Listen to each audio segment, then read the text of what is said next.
In the winter of 1890, the United States Army cut beef rations to the Lakota Sioux by 1 million pounds. Not in response to a war, not in response to a raid, in response to a dance. A Minikinju Lakota chief named Bigfoot traveled 150 miles through the Badlands in December cold, coughing blood from pneumonia, carried on a pony drag. And what he was moving toward and what found him instead is something no Western film has ever shown you. The Ghost Dance wasn't a war chant. It wasn't a battle cry. It was a prayer. And the reason the government mobilized thousands of soldiers to stop a prayer changes everything you think you know about who was afraid of whom. Wovoka was born around 1856 in Nevada's Mason Valley, son of a Paiute shaman named Tavibo. When his father died, a white ranching family named Wilson took him in. He learned to plow fields and quote scripture. He learned the rhythms of the white frontier. And then, on the first day of 1889, a solar eclipse crossed the sky while Wovoka lay in his bed fighting a high fever, and something broke open in him. He said he was carried to the other world. He said he stood before God. He said he was shown a renewed earth, the dead returning to the living, the buffalo back on the plains, the suffering over. And he was given a specific instruction: perform a circle dance 5 days at a time at regular intervals. Do this, he was told, and the world will be made new. The message he brought back was strict in its ethics. Do not lie. Do not steal. Do not fight. Live peacefully with the white man and let the divine machinery do its work. The dance he described was adapted from the traditional Paiute round dance. Men and women alternated, hands clasped, moving in a slow, hypnotic circle, sometimes for days, until dancers collapsed in trances and reported visions of the dead. This was not a war movement. Wovoka even compared himself to a kind of Western deputy of God, with President Benjamin Harrison as God's man in the East. He genuinely believed in the peace his vision required. The dance spread. Delegations came from hundreds of tribes across the plains and mountains to hear the prophet speak.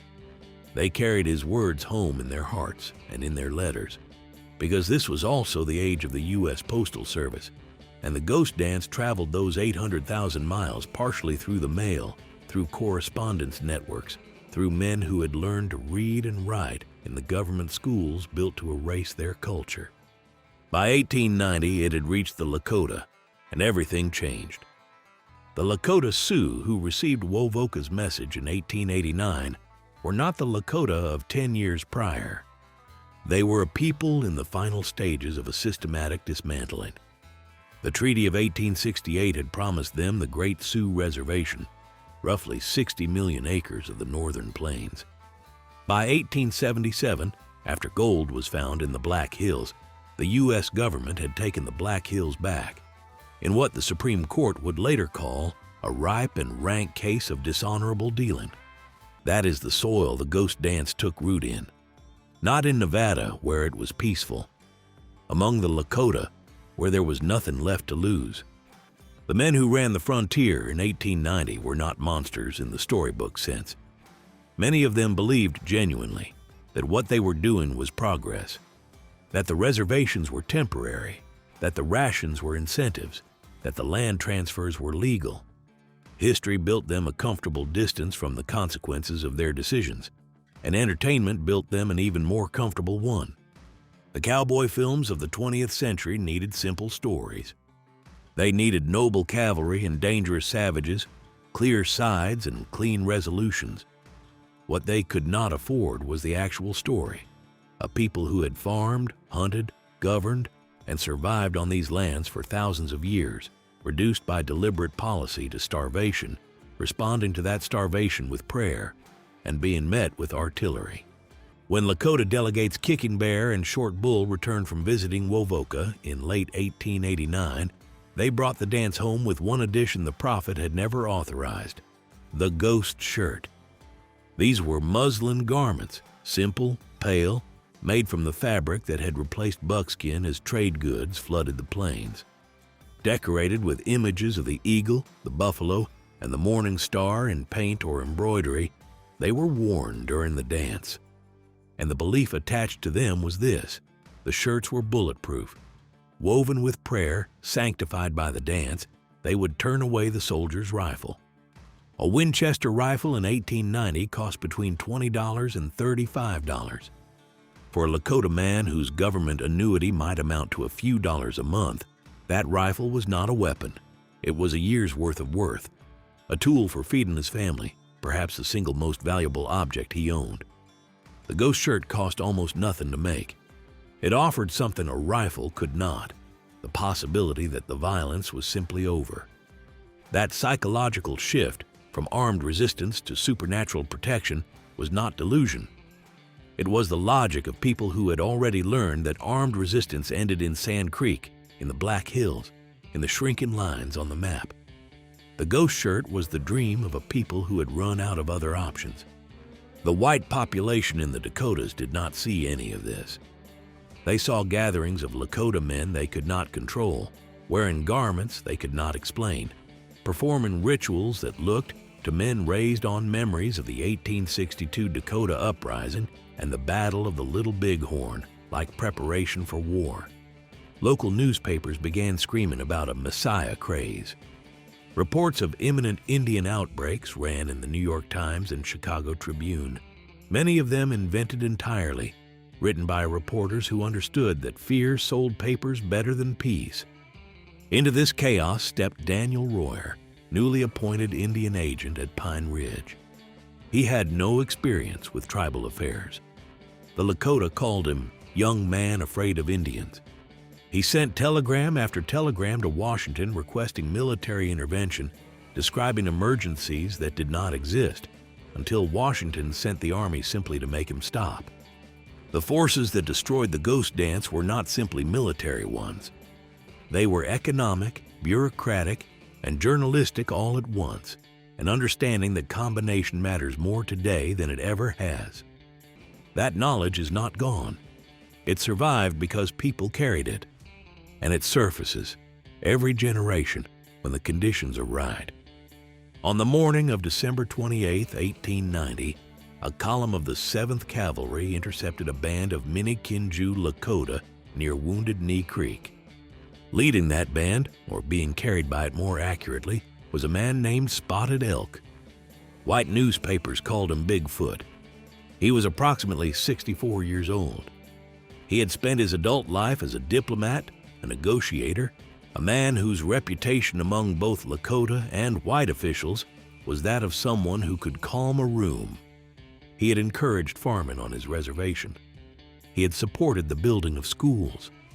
When Sitting Bull was killed in a pre-dawn raid on December 15th and Hunkpapa refugees flooded south in panic, they came to Bigfoot because he was the kind of man people ran toward.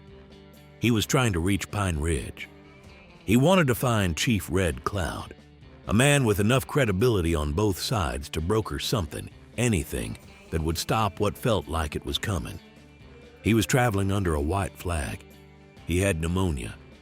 He was coughing blood into the cold air of the Badlands and riding on a pony drag because he could no longer sit a horse. The 7th Cavalry escorted his band to Wounded Knee Creek, where approximately 500 soldiers surrounded roughly 350 Lakota men, women, and children.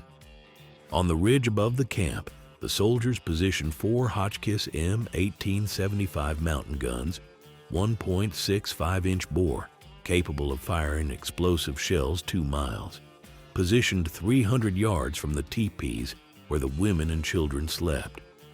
The next morning, December 29th, Colonel James Forsyth ordered the Lakota men to surrender their weapons. Among the men who stepped forward was a deaf tribesman named Black Coyote. He held a Winchester rifle he had reportedly paid a significant price to own. He did not hear the order to surrender it. In the scuffle that followed, the gun discharged into the air. What happened next took approximately 1 hour. When it was over, approximately 250 to 300 Lakota were dead.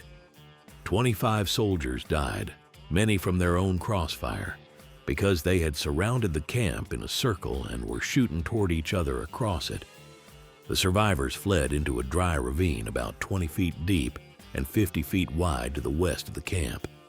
Soldiers followed on the ridges above, firing down. General Nelson Miles would later report that bodies of non-combatants were found 3 miles from where the shooting had started. Miles did not call it a battle.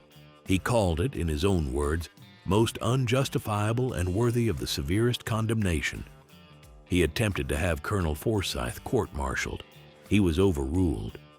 20 Medals of Honor were awarded, more than for any single military engagement in American history up to that point. Most of them went to men who had fired into a ravine at women and children trying to escape. The Ghost Dance did not die at Wounded Knee. It went underground. Wovoka lived until 1932, a quiet old man in Nevada, occasionally visited by journalists who wanted to know how he felt about what his vision had set in motion. He was measured in his answers. He had always said, "Do not fight." What the Lakota did with his message was not what he intended. But the dance itself, the circle, the holding of hands, the vision of the dead coming home, survived. It surfaced again in 1973, when members of the American Indian movement occupied Wounded Knee for 71 days, in a confrontation with federal marshals that put the name back on front pages for the first time in decades. The FBI cordoned the area. Shots were fired. The same dry ravine framed the standoff photos. The Ghost Dance endures because what it expressed endures, the human refusal to accept that everything is gone, that the dead cannot return, that the land cannot be reclaimed.